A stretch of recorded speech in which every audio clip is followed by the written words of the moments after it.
विजयी गाथा। बहुत समय पहले की बात है। उत्तर प्रदेश के एक छोटे से गांव में अनिरुद्ध नाम का एक युवक रहता था। वह पढ़ाई लिखाई में बहुत तेज था और शहर में नौकरी करके अच्छी कमाई करता था। लेकिन उसके मन में एक बात गहराई से बैठी हुई थी। उसे लगता था कि श्राद्ध, तर्पण और पितृपक्ष जैसी बातें केवल अंधविश्वास है। पितृपक्ष के दिन आए तो उसकी माँ ने कहा, बेटा, आज से पितृपक्ष शुरू हो गया है। तुम्हारे दादाजी का प्रिय भोजन बनाना है और उनका श्राद्ध करना है। अनिरुद्ध हंसकर बोला, माँ, ये सब पुराने जमाने की बातें हैं। आजकल आत्माएं कहाँ आती हैं? ये सब सिर्फ मान्यताएं हैं। माँ चुप हो गई। उन्होंने कुछ नहीं कहा, लेकिन उनके चेहरे पर उदासी साफ दिखाई दे रही थी। उस रात अनिरुद्ध को एक अजीब सपना आया। उसने देखा कि उसके दादाजी सामने खड़े हैं। उनका चेहरा उदास है। वे कह रहे हैं, बेटा, तुम सफल हो, धनवान हो, लेकिन हमें जल और भोजन नहीं मिला। जब तक श्राद्ध नहीं करोगे, तुम्हारा मार्ग अधूरा रहेगा। अनिरुद्ध अचानक नींद से जाग गया। उसका दिल जोर जोर से धड़क रहा था। उसने चारों ओर देखा। कमरे में हल्की सी चंदन की खुशबू फैली हुई थी, जबकि घर में कहीं भी चंदन नहीं जलाया गया था। वह सोच में पड़ गया, क्या यह सचमुच सपना था या पितर का कोई संदेश? सुबह होते ही वह गांव के पंडित जी के पास गया और पूरी बात बताई। पंडित जी ने शांत स्वर में कहा, बेटा, यह कोई साधारण सपना नहीं है। यह तुम्हारे पितर का संदेश है।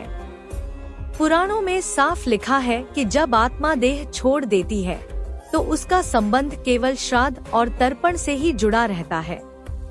याद रखो, दानवीर कर्ण को भी परलोक में भोजन नहीं मिला था।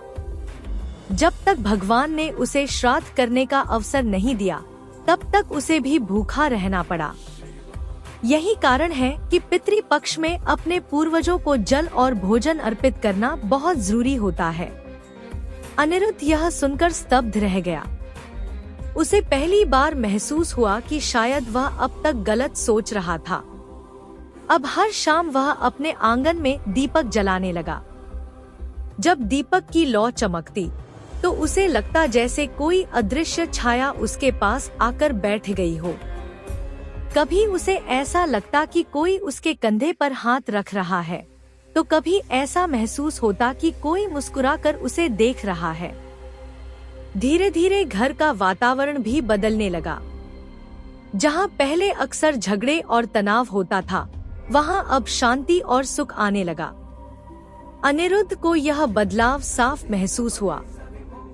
पितृपक्ष के अंतिम दिन अनिरुद्ध ने पूरे विधि विधान से तर्पण और श्राद्ध किया। उसी रात उसने फिर एक सपना देखा। इस बार उसके दादाजी प्रसन्न थे। वे मुस्कुराते हुए बोले, बेटा, अब तेरा मार्ग खुल गया है। जब तक पितरों को सम्मान नहीं मिलता, तब तक संतानों को सुख समृद्धि नहीं मिलती। लेकिन अब तुमने हमारी आत्मा को तृप्त कर दिया है। तुम्हें आशीर्वाद है कि तुम्हारे जीवन में हर कार्य सफल होगा। अनिरुद्ध की आंखों से आंसू बह निकले। अब उसे सच्चाई समझ आ चुकी थी। उसे एहसास हुआ कि श्राद्ध कोई अंधविश्वास नहीं, बल्कि पूर्वजों से आत्मिक संवाद है। दोस्तों, यह कहानी हमें यही सिखाती है कि पितृपक्ष दुखी होने का समय नहीं है। यह हमारे पूर्वजों से मिलने का अवसर है। उनका आशीर्वाद ही हमारी सबसे बड़ी पूंजी है। इसलिए इन 16 दिनों में श्राद्ध, तर्पण और स्मरण जरूर करना चाहिए, क्योंकि जब हम अपने पितरों को याद करते हैं तो उनकी आत्मा हमसे यही कहती है, बेटा, हम तुम्हारे साथ हैं। अगर आपको हमारी यह कहानी पसंद आई हो तो वीडियो को लाइक कीजिए, अपने मित्रों और परिवार के साथ शेयर कीजिए और हमारे चैनल विजय गाथा को सब्सक्राइब करना न भूलिए, क्योंकि आगे भी हम आपको ऐसी ही दिव्य, प्रेरणादायी और अद्भुत गाथाएं सुनाते रहेंगे। हर हर महादेव।